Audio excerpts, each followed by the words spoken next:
All right, everybody, welcome back. Let's see if we can get some more of this interior done. All right.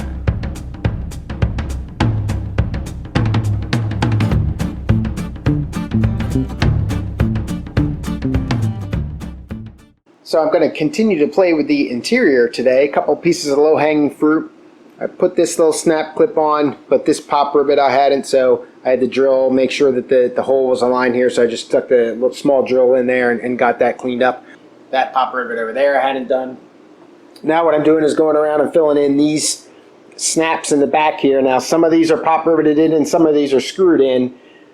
Pretty confident that the B-post ones are screwed in. There's one on each side here, so just have them kind of in there to rest. I don't remember if this one here is screwed in or not, but that's what I'm going to go with. And then the rest of them I'm going to pop rivet. Now you may notice that there's some paint chips and everything. What I did was take a drill bit and just try to clean that hole up to prevent this wood or paint from chipping, and it really didn't work for me. So I don't know if there's some trick here, or if again it's my adhesion problems that I don't realize that I have yet until I get the car out in the sun and all the paint goes flying off. That'll be awesome.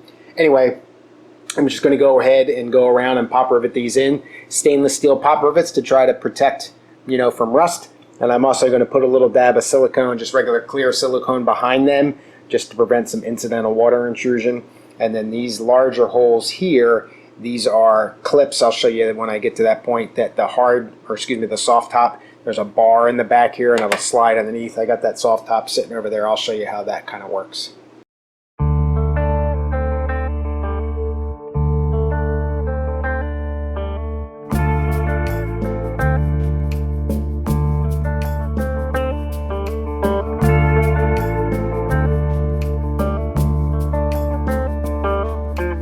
That went really, really bad. So try to be honest with you guys and kind of let you know. And as my one of my most favorite sayings is, learn from the mistakes of others because you won't live long enough to make all the same mistakes yourself. Something along those lines. So mistake number one, using stainless steel pop rivets and just how hard they are when you make a mistake and have to get them out.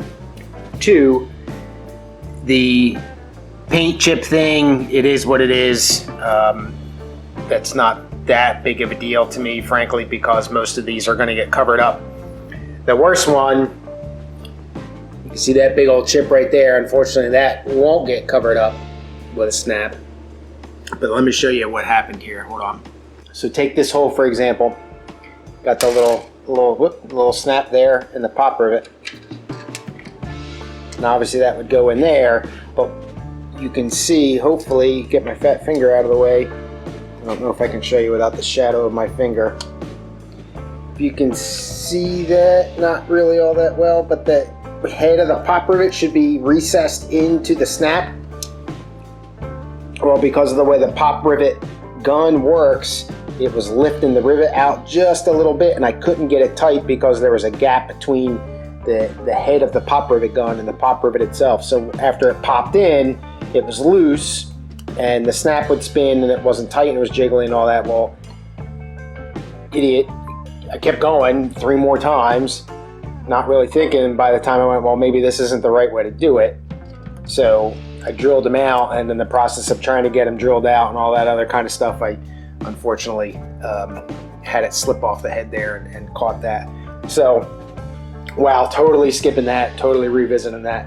These are the clips for the soft top. I will put those in. I've got to pull this rear valance off to get to the little nuts that are under here. It's just it's just on a little stud here.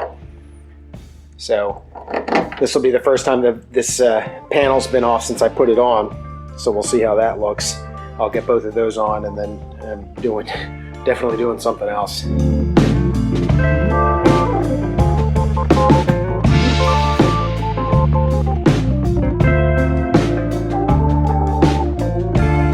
Well, that went a heck of a lot better than the other things did. And even this, the panel came right out and went right back in, so that's getting a little easier anyway. So still not the best finish back there because this rubber piece is so brittle. But so now I think I'm going to revisit the transmission tunnel here and see if I can do a little bit more work on that. I had mentioned in the last video that I didn't have spire clips that were deep enough to catch these holes. You can kind of see how far away it is from the edge. These little silver guys definitely wouldn't fit. But I was able to acquire these black ones, which fit almost okay. This one here fits fine. This one here is a little, just a tad shallow. So I'm just going to drill the hole out instead of etching into the body itself for the floorboard.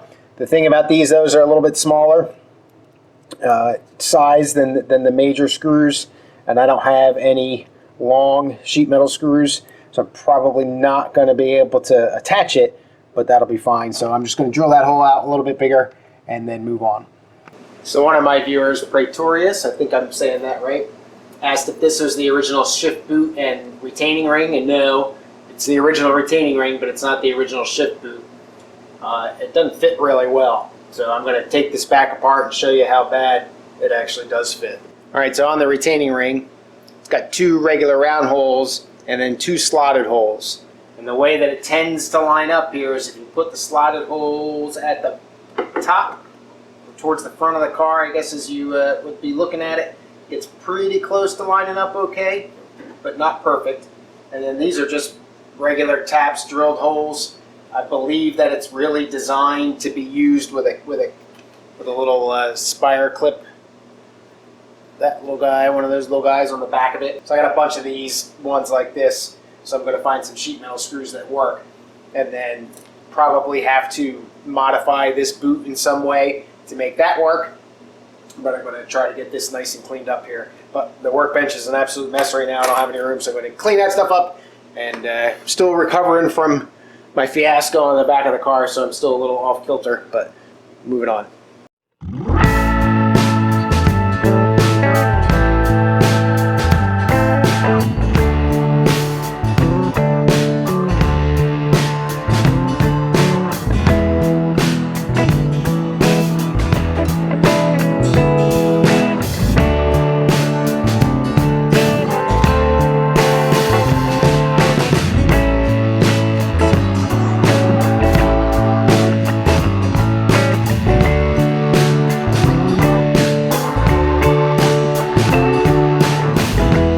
That's much better.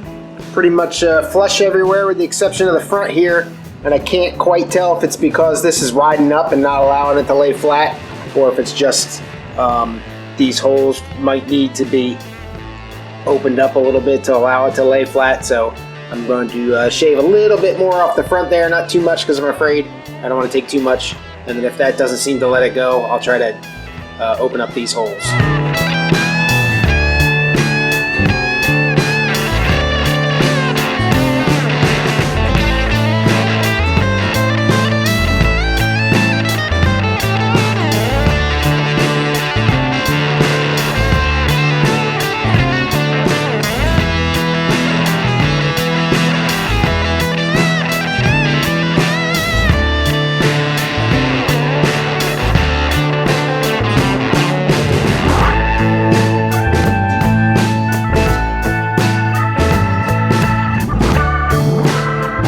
Well, Praetorius, you were right. So even though I could line up the rubber with the holes in my hand, I couldn't do it on here. So I essentially have gone around and just sheet metal screws just easily cut through the rubber. So what I'm going to do now is try to bang this portion down a little bit. It's a little too much of a lip over here. Same thing over here. Just try to round that a little bit so it puts a little bit more pressure. I don't want to get road grime and gunk up in there if I can help it. And I also did not put on the little collars, the little spire nuts, so I'll do that. Obviously can't see anything in there because it's dark. So I'll take care of that, and then that'll be done. Then we'll move back into the car and start looking at putting the rubber seal on the bottom and moving down that path. Took some 220 grit and just scuffed up the seating surface here where the seal is going to go. I don't know if it's going to matter. I'm going to try to use contact cement first because it'll be easier to apply. I'm not too sure that it'll take. Just this regular old contact cement, and I'll apply it, let it sit for a minute, and then kind of work my way around nice and slow. If this doesn't work, then I'm probably going to have to use either the spray adhesive or something else, which is just going to make more of a mess. So we'll see if this works. I'll show you here in a little bit.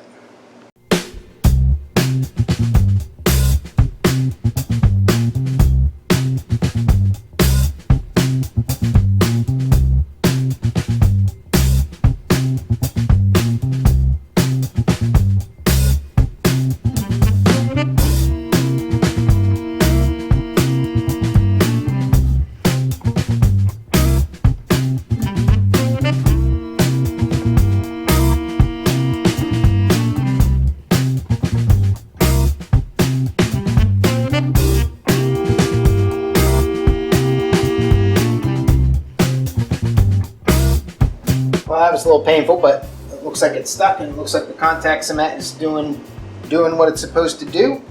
So that's good. I bring it over there to the car and get it fit up. All right, so a couple things before I do this. One, some people will put a door on their transmission tunnel over here on the driver's side so they can get to the clutch master cylinder, or excuse me, clutch slave cylinder, so it's a little easier to bleed, one-man bleed. They can just pop the door open instead of having to climb under the car and all that kind of stuff. Now, because I did such an epic rebuild, I don't expect any leakage whatsoever, so I'll never have to bleed the clutch again. So I'm not going to put the door on it. And that's a joke. Two,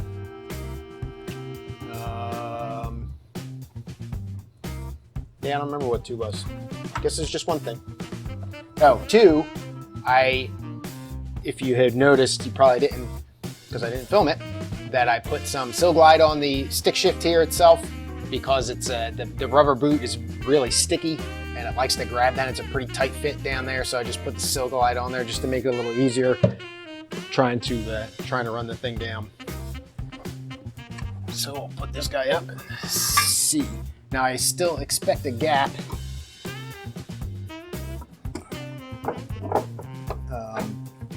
on the prop shaft.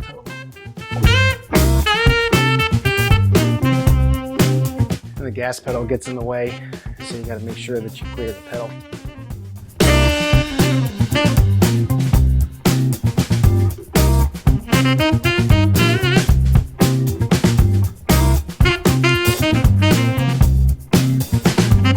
Still a pretty good gap there in here. So what I'm going to do is I got that real thick weather stripping. I'm going to stick some weather stripping on the transmission tunnel, or on the tunnel of the car itself.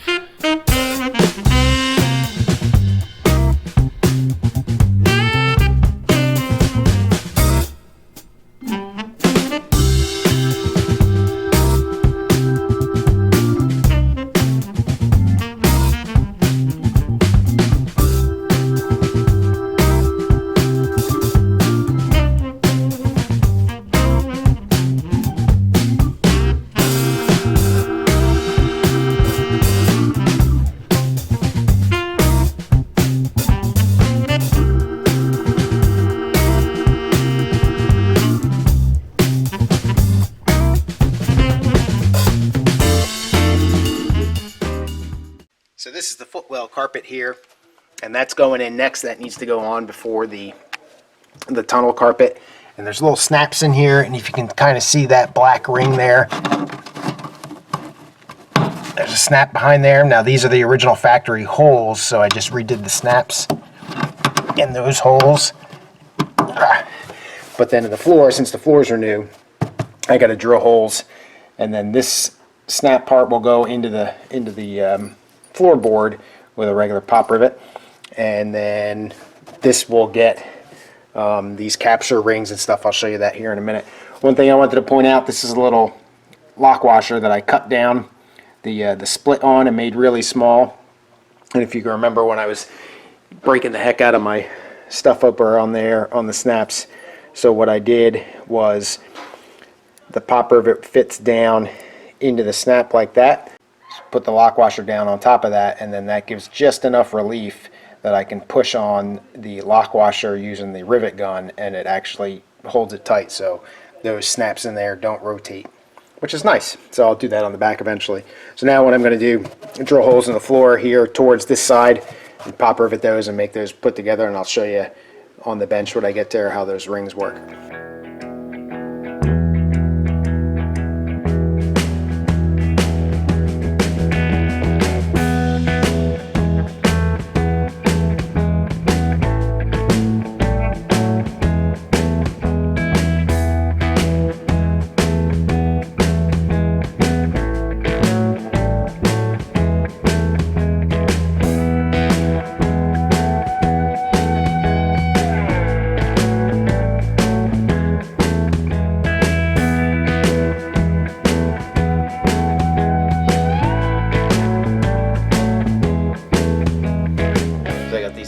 Clips here. All I'm doing is kind of eyeballing them to line them up with the snap that I just pop riveted in, and then I'll take it over the bench and bend it over and do all that kind of stuff.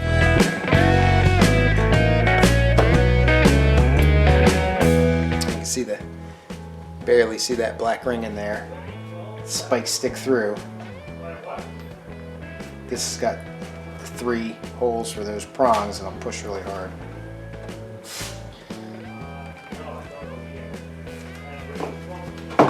There's a little mini pair of needle nose to kind of bend them over. These are needle nose.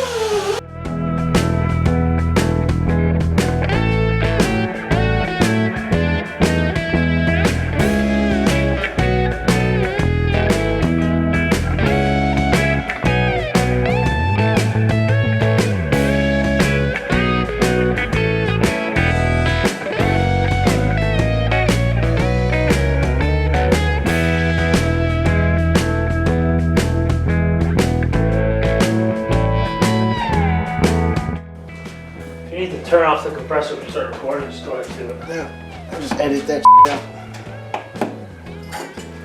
I've gotten pretty savvy at the whole, you know. Yeah, the editing and stuff. Yeah. At least to hide my mistakes, you know. So when I something up, I just I like your music and just stuff. see a quick jump cut. Yeah. Makes it the perfect restoration. You're gonna be a movie star.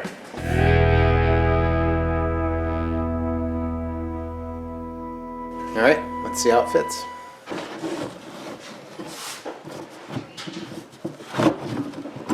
And I got some puffiness right here. That'll just get taken care of with time and a little bit of heat probably when I finally do the iron or steam thing. And then obviously I got some problems up here where I'll have to cut some carpet back. So you can see it interferes with the gas pedal. Obviously I can't have that. And it doesn't really sneak inside of it too well because then it interferes with the steering shaft. So I'll have to come up with something to not allow that stuff to get all hung up. Obviously that's quite dangerous to have that interference. But that's in.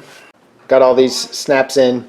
Used the pop rivet with that little lock washer. It worked really well. I decided to snap pop rivet all the way up to here because I figure without remembering what the factory did and the workshop manual or whatever are not that clear, I would assume they would screw these in so that eventually you could replace this door seal if you had to, but you wouldn't necessarily expect to have to remove all these other ones. So that's why I pop riveted them. This one I covered up the paint scratch, so that's good. And I put a little bit of dab of silicone underneath, like I said, just to try to minimize any incidental water intrusion. But it's they're tight, so frustrating, but it ends up okay. So I got the footwell carpets in. They look pretty good. What I did in here was just cut the carpet back so it doesn't interfere with the steering wheel or the gas pedal. There's still some interference here on the transmission tunnel carpet, so I gotta address that. But I don't know if I'll put a screw in here or something just to kind of keep that away. But we'll work on that. But next is going to be the radio support tower. The trick here that I understand is to put the bottoms in first. So we'll try to do that. Hopefully that'll draw that whole thing down and then allow me to screw on the top. So who knows?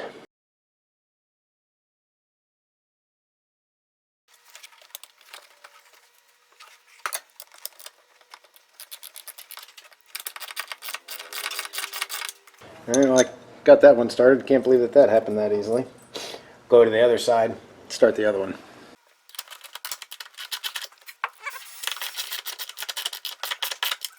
All right, they do take lock washers and flat washers, but because it was so far up, I didn't put them in. Oh, that's right. So we'll try it with the back now. Yep, couldn't get the flat washers and lock washer on that one. Other side. Alright, so we'll do this one again without the lock washers or the flat washers. Hopefully, eventually, we'll get this carpet flattened out enough that it won't matter as much. Still got a pretty good drawdown to do over here, though, on this radio tower. The other side looks like it's gonna work. Now, these holes are blind holes, so the length of your bolt here is very important because it will bottom out if it's too long and then it won't tighten properly. These are bolts that I ordered specifically for this from Spitfire, I think, a while ago. So I'm not worried about here, but way back when I originally was taking everything apart, there was two of the four, I think, were sheared off in the holes. So I had to fix that when I was redoing the frame.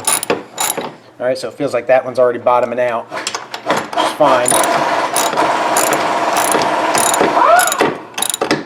Because I would normally have the washers on it. So we're going to take this back off now, put the washers on it.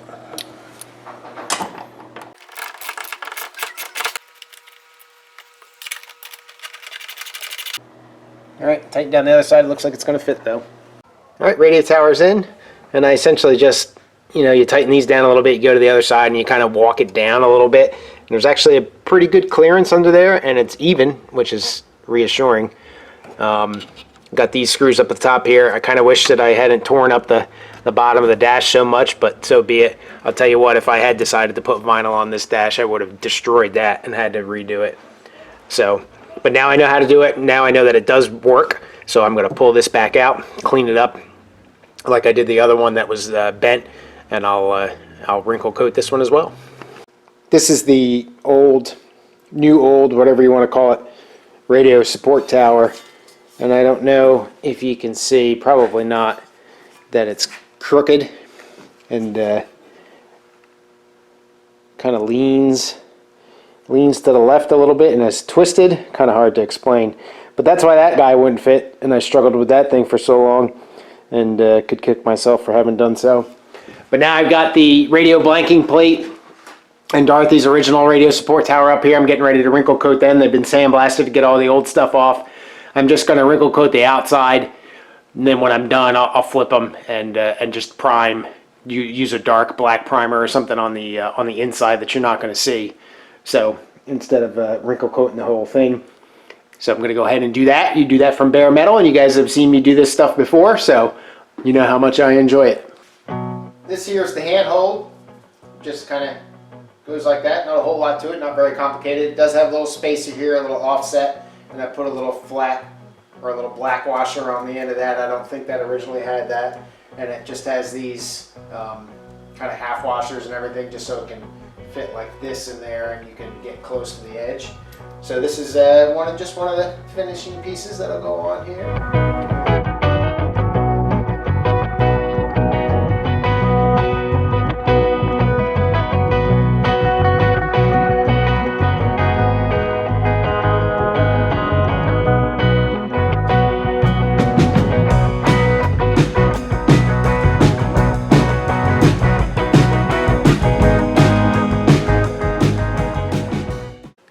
Alright, there is the radio tower.